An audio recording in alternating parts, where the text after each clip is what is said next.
will wither.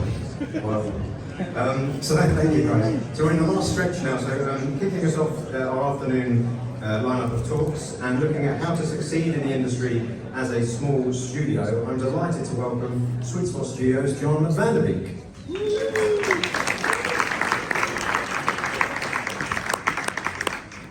Hey everybody, I'm John Vanderbeek with Sweet Spot Studio. It's a company my wife over here, Sarah Vanderbeek, started 16 years ago. We live in Michigan, United States, right along Lake Michigan. Can you guys hear me without the mic? Or should I use the mic? Wow. Okay. Can you hear me okay now? So I'm here to talk about, like Billy said, 6 points that I've learned over the years. First, surviving, just being able to exist in this business, which is pretty intimidating for a lot of us, but then learning how to thrive. And now I think I'm at a point where I'm going to be taking off. So, first about me, I think most of this is going to be about me because I really believe in what I do. I love what I do, and I love inspiring others to do what they love to do. I started out, as well as my wife, industrial designers at the University of Cincinnati Design Arts Architecture and Planning School. It's the top 2 in the country now, in the US. That's what it looks like, designed by Peter Eisman. So it's a good creative place to go to school, learn industrial design. Early projects, we learned industrial design. So I was doing power tools and products, exploded views. But I loved art. I loved making stuff. I loved making stuff in the shop. I loved to weld. I learned how to do foundry work. I learned how to use all these equipments that they had. They had millions of dollars of equipment, and I loved just living in these shops and learning how to make stuff. And I made furniture. I made jewelry. And then I got an internship in the toy business because our school requires us to take 6 internships. Was it 6 internships? 2 years working experience. I don't think that anybody should go to school without internships. It's pretty much a waste of money, to be blunt. So I looked around and I heard about toy inventing. I said, Bang Zoom, that's a wild name. And I went there to interview, and Mike Coding and Sean Malani, who started that in '98, I took an internship there. And I learned that there was such a thing as toy inventing. And I learned from Mike and Sean how to build toys. And we were pitching a lot of stuff to Tyco RC. And if you remember, there was a lot of stuff going on back then. Stunt cars, flipping cars, jumping cars. And I built some stuff, pitched it to Dave Burko, if you remember him back in the day, at Tyco. And this is something that I pitched. And then went to school for several years, and to make a long story short, I wanted to be in toys. I tried furniture design, I tried lighting. I didn't really want to show up to parties being the fancy guy with the turtleneck. So I said, you know, this toy stuff looks cool. And seeing this crowd right here, I'm in the right world. I always feel like I'm in the family, like we're in a family together, and we help each other out. And so my first success was getting a job in the toy business with a toy inventing firm. Sarah worked at an internship too. She worked at a place called the OB, Kisscom actually, then it changed to the OB. By the time I called them up and said, hey, you remember Sarah? I'm married to her now, will you take me? And so they hired me, and they didn't have a shop at all, and I loved shops. My grandfather gave me a bunch of tools. I took them to the basement of the OB, and I started making my own RC cars like I learned at Bang Zoom. And if I play this was my first success. It did $30 million in the first year.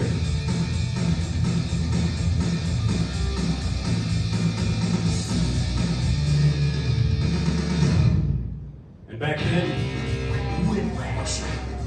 then TV items, you know, now it's TV items aren't as big of a deal because of internet. Back then, making a TV item, I mean, you could do a little $30 item and it'd do $30 million. So it was pretty cool, and it got me to keep my day job. So if you have a job in toy inventing and you're feeling like you made your bosses rich, you got to keep your job, okay? So that was kind of a good lesson for me. It's easy to get bitter if you're employed making people rich, but it never happened with me. I was learning things from the Ob that I didn't know in Bing Zoom. Bing Zoom taught me how to teach stuff.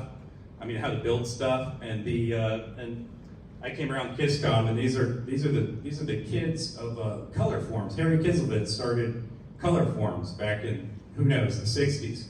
Somebody here probably knows that answer better than me, but he had 5 kids, and 3 of them were my bosses. So I was working with 3 brothers, which was kind of weird. I wasn't sure who my boss was, who would ask for vacation time and stuff like that. But I survived there for 6 years when 12 other people got hired and fired. It's a tough business, as you know, if you've hired people. I mean, not everybody gets it. Not everybody is made for this. So I just kept on jamming out. And then Sarah and I said, you know what? I don't know if I could trust anybody with our employment. Someday we want to have kids, and we want stability. And so let's start our own company. We started Sweet Spot Studio, and this was in 2006. And my wife came in and said, you know what? After 6 years at Russ Berry, a manufacturer that does giftware, it's time for us to go on our own. And she quit her job, then I quit my job. And we had a lot of support from a lot of people, like those Kislevitz brothers. That's my animated logo. As if you didn't get enough the first time around. So how did we come up with Sweet Spot? We heard in every meeting, hit the sweet spot. I mean, it's funny because I feel like they're plugging my name. Maybe I should get royalties on that. But that didn't work. We did everything. I mean, this talk is about 6 points of my takeaways from thriving in the business, but the beginning was surviving in the business, as I was saying before. We did everything. We did Halloween. I did severed body parts. She was in the Christmas business, Halloween business, Easter business. So we did a lot of work all over the place. We took jobs from anybody. We were inventing, but we were freelancing mostly. We intended to be inventors. We intended to make that $30 million item within a few years, but it was a lot of hustle, and it wasn't quite as fast as we thought. More Halloween items, lots of hustle, and you can see like the toyetic influence. We start to be recognized as toy people in the Halloween business, and then finally, after struggling to try to get back into toys, I figured that I was in toys, so it'd be easy to get into Mattel and Hasbro, Fisher-Price, and Spin Master. But it wasn't that easy. So I started getting jobs with like Transformers and Marvel and a lot of Hasbro support, a lot of Fisher-Price. We were doing things like this product. You probably remember that, Angus. And this is just a reel showing how we build stuff. I believe in sharing the process instead of being secretive. If any of you want to call me up anytime, I'm very sharing, very kind with my time, and because again, I just want people to pursue what they love. So this is just a look of the kind of models we build. I love the shop. So Sweet Spot Studio is a shop, and we have a lot of machine tools and 3D print, like 20 3D printers, CNC machines, and we've always survived not by having staff. We survived by hiring freelancers. I found freelancers that could help us along the way. Maybe my printer is busy, and so I have another guy that's a printer. So all you guys have friends. That's your network. Our network's really important, and that's how I've been able to get things done using a freelance operation. And I kept on taking off. I started to find more time for inventing, which is, as you know, very difficult. We're competing with companies that invented laser tag and Hatchimals, and so it's very intimidating. And how do you keep doing stuff? And where's Rich Maisel? Here he is. You remember this? I pitched ShyTag like 8 years ago, and my little kids this big were running around the room, and Rich was like, "Hey, this is pretty well." That should be the last slide, but this is the award I got several years later. Yeah, fast forward a couple more years, I went to Fisher-Price and showed them some items, and we got this award from Fisher-Price in 2018. And so we just kept on doing inventing. We kept on making up our own stuff. But we've also always made stuff for the big teams out there, you know, the big brands. And then I made it in this, the first Mojo Nation 100 most influential people in the toy business, which was just crazy honor. And that's why I'm here, in fact, is to support Mojo Nation, because they put a spotlight on all of us creatives, which is just wonderful. And so this was one of my favorite things. It's better than money, getting recognition. In fact, we had, somebody was saying I was one of the best bottle makers they've ever seen. And so that's pretty cool, but over the years I've learned that it's not just about model making, although that's a really important aspect of inventing toys, making those mechanisms, making the performance, but it's not everything.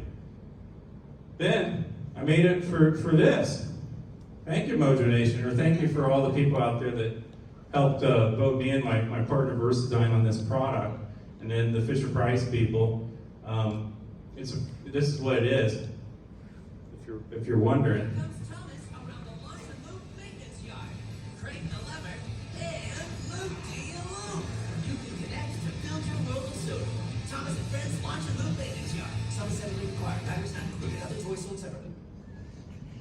So after this, I think there's a film of what I actually made. No, that didn't make it. Anyway, I meant to share with you my prototype, but you can probably see it on my website or LinkedIn. In fact, I just posted the video of the model I made, which is basically just that. And you might wonder, well, how does somebody sell in property to the company that owns loops? I mean, they've done Hot Wheel loops for how long? That's what's nice about companies that support inventors, is they don't look at this and say, I've done Hot Wheel loops, you can't be included. They recognize the fact that there was a lot of details to make Thomas do a loop with cars. And so it's not easy. But so I'm getting into my points now. The 6 points, my learnings over the last 24 years in this business, 16 being on my own. Connect with others, like I've hinted at. I've developed a worldwide resource of model makers, electronics designers, all kinds of skill sets, 3D printing shops, other partners that I can invent with.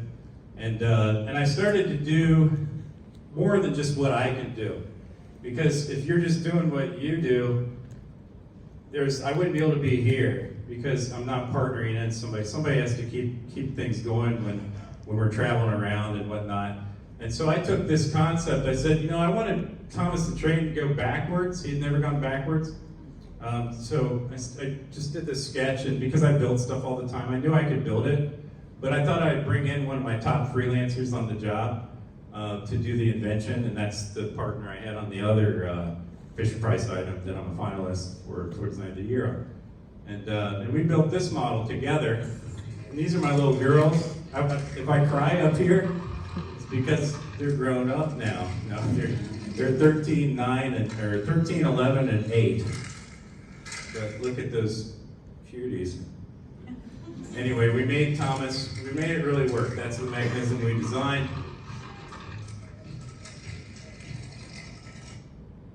And then this is what they ended up coming out with.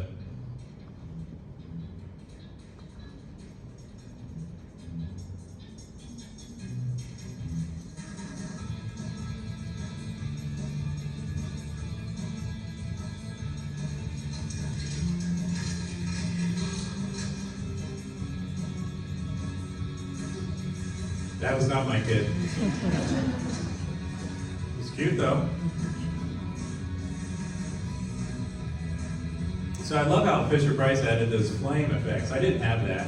That's what's great about the companies that support inventors, is they're not going to come back and say, hey, I'm going to owe you less royalties because I added those flames. I mean, it's really nice to be in a business. I wanted to invent all over the place. I was inventing kitchen items and automatic soup stirrers and rowing wheelchairs, and I couldn't sell anything because the businesses out there need to be sued to get paid. That's not fair. But so what we do is we work with people that already work with inventors. It's about building up your network. For me, it's been about building up my dream team. If I get whether it's a work for hire or whether it's an invention job, I treat them the same. I want it to be the very best it can ever be. And just like the Hasbros and Mattels out there, you can't do it on your own. I mean, you need help. Other people are good at other things, and I'm good at what I'm good at.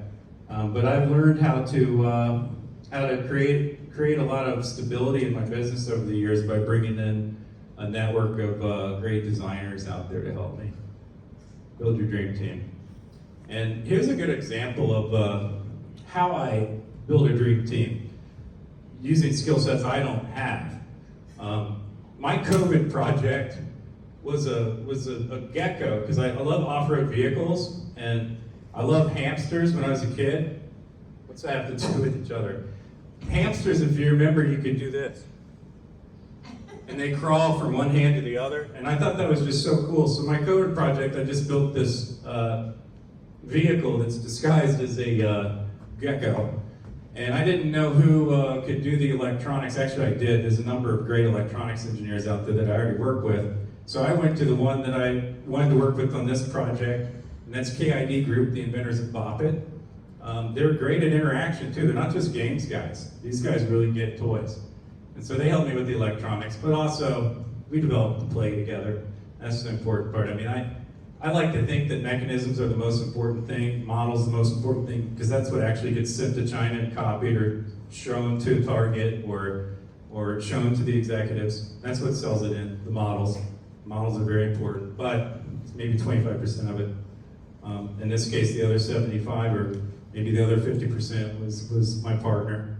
And so we did this. He wants to walk on your hands just like a real guy. Recognize that voice? When he's by himself, he's looking around Ryan. for you. He needs you. But when he senses your hand, he'll climb right onto it. His belly sensor lets him know he's on your hand, or he feels happy and snuggly. He likes to explore your hands like a real gecko does. Our innovative walking tech is what lets him move slowly in your hands. The real gecko poops. He loves when you pet him. He'll even give you a surprise gecko kiss. One motor. That was the reverse function. It's Go-Go Gecko. So, I mean, normally I could never show you a concept video, but we sold it, and it's out in the market just in the UK right now. It's not in the US yet, with Goliath. Thank you, Goliath, if you're here. I don't think you're here. But I want to show you what I built, because this is what I do. I build.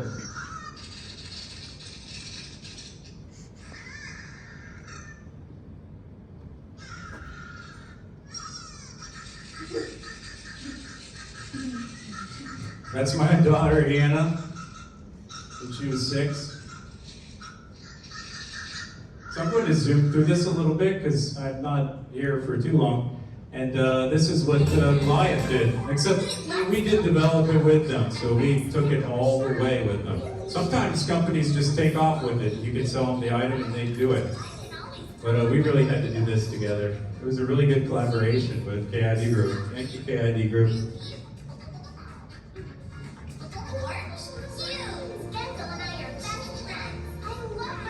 See, they took my Hannah shot with my daughter. I like that.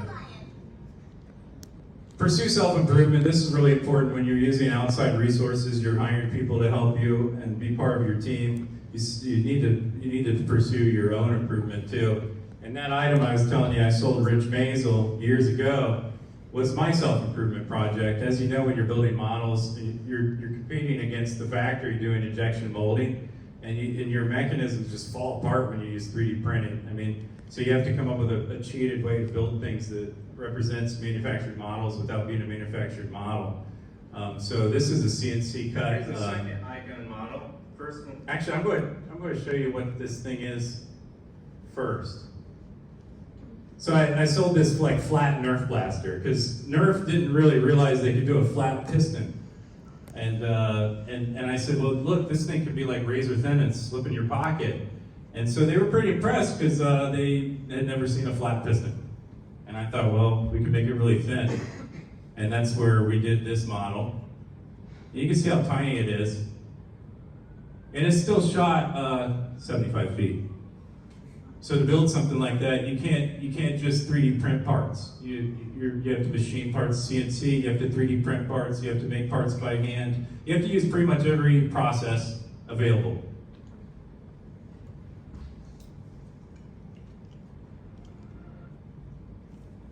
That was supposed to be at the end. Is that your way of telling me I'm done? About creativity. So this was originally harness creativity, but I really wanted to talk about creativity because I think it's overrated. The eureka moment, we should debunk that. It comes with hard work, diligence. You're not going to have that shower moment coming up with the next $1 million idea because you're sitting around thinking all the time. You're going to work hard every day, in my case, 9 to 5, 5 days a week, willing to work the weekends, willing to work midnights. And you're going to find that eureka moment with all kinds of methods. Edison used steel balls. He would sit on a chair and take a couple of steel ball bearings and he'd take a nap. He'd fall asleep. The very second he dropped the ball, it'd wake him up. And he'd have an infinite of time, as you know, because your dreams last forever. In just 1 second, he would have these brilliant ideas. I think that's pretty cool. That's using the subconscious, which is most of your mind. And if you can tap into using your subconscious in your creative process, you're going to get a lot more done. So the way I do that is I try to work on stuff that's just known. If I have 5 things on the plate and I'm experiencing writer's block, then I'm going to work on the part that I understand the most, and I'm going to keep working instead of sitting there hitting my head against the wall. And what that does is the back of your head, this part of your brain that you never use actively, is actually coming up with the ideas for you. It's kind of a wonderful thing if you could tap into that. That's an ugly sweater. So again, creativity is overrated. The worst feedback I've gotten in pitch meetings is, that's really creative, Vanderbeek. That's not what I want to hear. I want to hear I'm buying it on the spot right now. That's awesome. It's the perfect answer for Hot Wheels or Thomas the Train or whatever. And so this is my example of how creativity isn't the answer. It's probably only maybe 5% of it. You have to inherently be creative. If you're a creative person, you're already creative. So what I try to realize is I'm already creative. I don't have to try to be creative. That's a sweater. Managing expectations.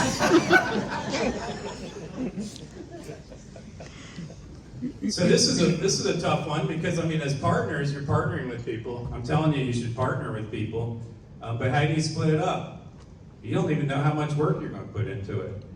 So I have a real flexible relationship with my partners, like the KID group. We were like, hey, somewhere between here and there, let's see what the heck it takes to make this thing happen, because we need to all be comfortable in the other person's shoes. Okay, so that's managing expectations among your partners, your freelancers. But then managing expectations with your client, they ask for a box, okay? Is it open box? Closed box? Decorated box? I mean, the point is, you need to manage expectations by talking about what do you want, where are we going, and so everybody's happy. And this is kind of a nice thing I learned when I first started the business. An old guy I was hiring that had been in the business for 30 years, great artist. I think his name was Tom Godu. And he said, price, quality, time. You only get 2. It's a good one. When the client's like, hey, I need it fast, I need it cheap, and I need it quality. And he said, well, you only get to pick 2. I actually pick all 3. I try to go for all 3, but it's ambitious. Scaling up and scaling out. What's scaling out mean? The way I've scaled out, instead of having staff, I've had freelancers. That means my network's growing. But I also have my time factor. You're doing bookkeeping, you're doing investing, you're doing 401k planning, you're doing a lot of stuff. You can't do all that yourself either. I've never mowed my grass. When I bought my house, I hired somebody to do it because that's a lot of time out of my day. My bookkeeping, I hired my mother. She does my bookkeeping. She pays my freelancers and bills my clients, and then she keeps track of royalties. That saves a ton of time, but it saves mind space because I'm not worrying about money. You know, so scaling out means just protect your time. I'm protecting my time every day. It's precious, and the more time I can spend on concepts, the better I'll get. Collaboration has been the key to anything I've ever succeeded in. I have a zero overhead. Okay, I've never wanted to hire staff, but I'm kind of breaking all my rules right now. I just bought a 3,000 square foot building, and I'm staffed up a little bit now. I have like I'll be moving into that building next year with about 5 bodies, but it's not outnumbering my network. I have like 10 or 15 bodies that I have significant relationships with on the outside. Oh, this was like kind of talking before about, you know, hire a financial advisor too. Save your time. You know, like you might think you're a stock trader, but there's other people maybe better. Life, work, love. That's what I'm trying to do. My wife and I, a long time ago, we quit our jobs because, like I said, I didn't really trust a job out there. We thought we'd have kids someday. And because I started my company, I was able to be with my children as they were babies every day. I was busy, I was working my butt off, but I was with, and to be honest, she's done the bulk of the work. We kind of switched gears a little bit right away, and I was like, okay, well, we didn't make this agreement, but it just naturally happened. I was in the model shop all day. I was like, gosh, that job is way harder than mine. You okay if I just go down to the basement? So I'm moving from my basement to a 3,000 square foot building next year. So I'm ready to see what we could do at Sweet Spot Studio. And I'm hoping to inspire some, not just young inventors to do what they love, but anybody. You know, I think of somebody like Don Ullman, Don't Step in It. He's done a tremendous amount of success, and he was more or less kind of just working on the side, and he wouldn't do work for hire because it would take away from the inventing, but he was counting on his wife's stability from her job, you know, so you have to be reasonable. And I like that story because he's so successful with so many great games, and there's a bunch of people out there like that, but you just need to have some kind of stability factor to be able to make it. That's my animated logo. Thank you, guys. I'm sure I only covered like half of what I wanted to, but we're over time.